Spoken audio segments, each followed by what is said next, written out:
les deux portraits. Pour que du vieil honneur ta maison soit le temple, suspendis ces portraits, mes témoins, mon exemple, devant qui, le matin et le soir, à genoux, j'ai fait, durant 20 ans, ma prière avec vous, qui, d'un œil vigilant, nous regardait en face, et tant que j'ai vécu, n'ont pas quitté leur place. Mes pilotes sacrés, toujours au gouvernail, ils surveillaient d'en haut ma table de travail. Je les interrogeais dans les temps difficiles. Ils tenaient mon esprit, mon cœur, ma main, docile, te cherchaient dans leurs yeux à lire mon devoir. J'y trouvais le conseil et le don de vouloir, et les sages pensées dans mon âme soumise descendaient et régnaient par leur douce entremise. Leur sourire écartait tous ces nuages noirs, l'orgueil, le vain désir, les vains désespoirs. Aux esprits généreux, ils destinaient mes pages, chassaient toute fadeur de mes mâles ouvrages, et préféraient pour moi, dédaignant les moqueurs, au vulgaire bravo l'estime des grands cœurs. Ainsi, depuis 20 ans, je travaille, je pense, sous leurs yeux bien-aimés.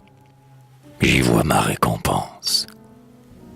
Ils me parlent sans cesse, et tous mes vers heureux, les vers où vous pleurez, me sont dictés par eux. Jamais un seul matin je n'ai pris mon ouvrage, sans les bien regarder pour me donner courage. Jamais je n'ai souffert, jamais pleuré tout seul, et sans mettre avec moi la grand-mère et l'aïeul. Je vis en eux, ils sont le meilleur de moi-même. Je tiens d'eux, et d'eux seuls, tout ce qui fait qu'on m'aime. D'eux et de leurs esprits, de leur cœur grand ouvert, je n'en diffère hélas que par bien des travers. Heureux si je n'ai point, miroir trop infidèle, dans le cours de mes vies altérées ce modèle. Si surtout à mes fils l'aïeul n'est pas déçu, si je leur ai transmis le cœur que j'ai reçu. Donc, lorsqu'il est besoin de chauffer vos courages, adressez-vous, amis, à ces chères images. Vous m'y retrouverez, leur aspect caressant vous rendra plus encore que votre père absent. Ce sera moi toujours, mais plus doux, mais sans fièvre, sans amertume au cœur et sans tristesse aux lèvres. Priez-les en mon nom, priez-les chaque jour. Ils ont plus de pouvoir s'ils n'ont pas plus d'amour. De leur humble carrière, ils sont sortis augustes. La lumière aujourd'hui pleut du front de ces justes, tandis que nous luttons, cherchons notre avenir. Ils lèvent de là-haut leurs mains pour nous bénir.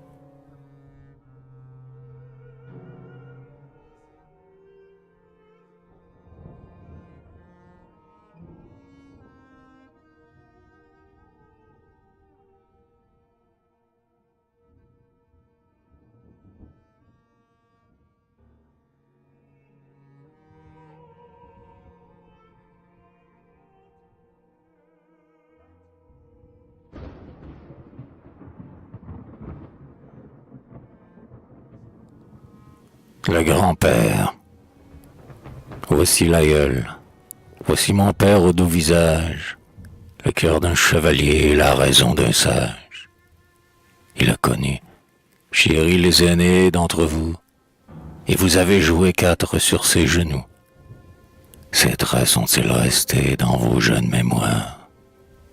Gardez-les bien, ainsi que mes vieilles histoires, et les tendres conseils, les baisers, le secret que vous avez reçu devant ces chers portraits.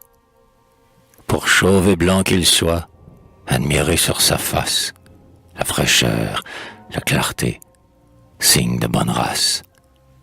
Un sang vif et léger, et riche de soleil, anime de sa peau le fin tissu vermeil. Cette lèvre sans fiel, d'une grâce infinie, mince et ferme, au besoin lancerait l'ironie. Cet œil plein de douceur, mais qui semble attristé, limpide, à ses éclairs d'ardeur et de gaieté. Vieux français d'autrefois, sa forte croyance, inflexible, il avait, pour autrui, l'indulgence. Joyeux dans la dispute et de propos charmants, ses ennemis l'aimaient, l'admiraient franchement. Heureux de le contraindre à rompre le silence, tout seul l'envie s'offrait à sa courtoise lance. Tant qu'il vécut, réglant notre heureuse maison, il était ma justice, il était ma raison. Ses notes, sur mes vers, par un goût sûr guidé, coupaient court aux écarts du style ou des idées. Critique et fin lettré, quoique docteur savant, il jugeait, il pensait lorsque j'allais rêvant. À l'icard étourdi qui part à tire-d'aile, sa main sage attachait le poids des grands modèles, m'enchaînait prêt à fuir dans le vague horizon, et faisait du bon sens mon heureuse prison. Il croyait, peu sensible aux couleurs entassées, qu'un mot juste suffit aux plus grandes pensées, que l'âme la plus haute est simple en ses discours. De mon âpre hyperbole il modérait le cours, présent dans nos combats, pour la plus juste cause, la générosité par-dessus toute chose.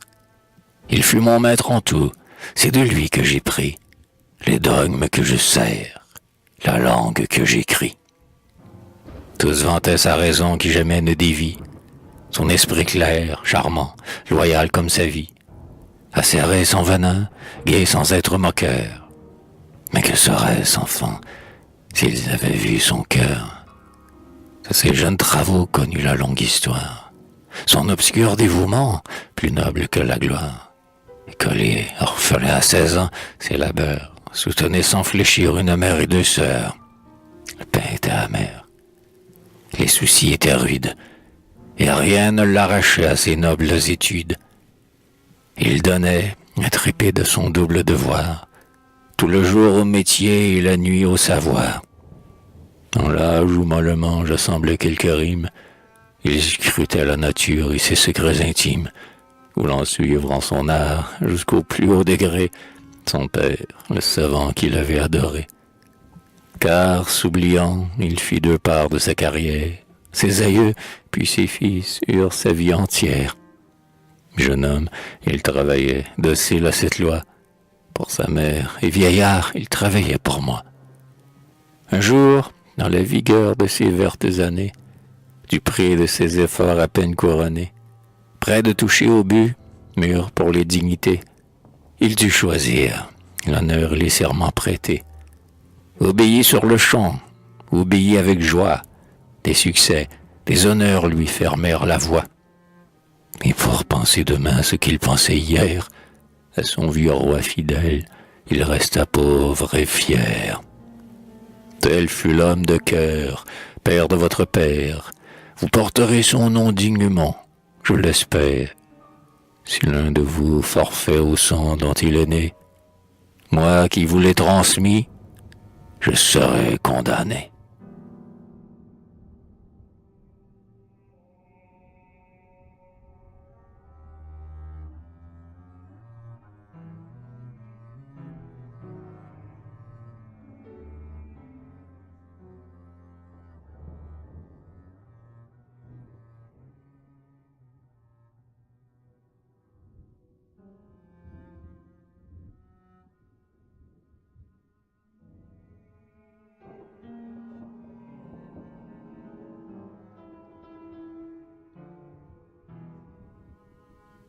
La grand-mère. Notre secours est là, dans l'aïeul en prière, dans l'âme qui respire en ce divin portrait, dans le profond amour qui luit sous sa paupière, dans ces douleurs de sainte où le ciel apparaît. Quand le peintre, un ami digne de la connaître, qui m'avait vu pleurer, qui la voyait souffrir, pour l'immortaliser prit son pinceau de maître. L'éternité pour elle était prête à s'ouvrir. L'espoir déjà perçait sous son inquiétude. Elle nous voyait tous vivants et rachetés. Sa souffrance expirait dans la béatitude, car devant Dieu ses pleurs avaient été comptés. L'art n'a rien oublié dans cette image d'elle. Tout son amour de mère en ses yeux est écrit. Et l'on prend ce portrait, si simple et si fidèle. Pour la Madone en pleurs aux pieds de Jésus-Christ. Invoquez-la. Jamais une mère, une sainte, ni dans un cœur plus humble un amour plus profond. En tous vos jours d'épreuve, invoquez-la sans crainte, sûre qu'elle vous écoute et que Dieu lui répond. Douce, elle s'ignorait et s'accusait sans cesse. Il n'ouvrait qu'en tremblant son esprit, un trésor, mais son cœur est resté ma suprême richesse, la source où je m'abreuve et dont je vis encore. C'est d'elle que je tiens les ardeurs du poète, ce souffle intérieur prompt à me ranimer, la hauteur des désirs, l'espérance inquiète, et le don de souffrir avec celui d'aimer. Ouais, l'invisible feu, senti de bien peu d'âme, qui circule en mes vers, discret et contenu, qui répand la chaleur, mais sans jeter de flamme, s'alluma dans son cœur et de là m'est venu. Si parfois vous sentez, en relisant mes pages, courir un doux frisson dans vos cœurs attendris, si vous en devenez plus aimant et plus sage, c'est qu'elle avait pensé les choses que j'écris. Il eût fallu la voir et l'entendre elle-même, avec son beau regard faire sécher nos pleurs, aux expiations s'offrant pour ceux qu'elle aime, et prompte à se charger de toutes nos douleurs.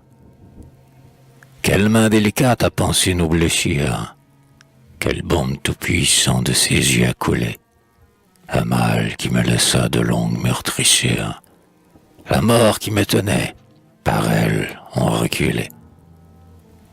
Elle est 2 fois ma mère et l'auteur de ma vie. Elle m'a mis au monde et tiré du tombeau.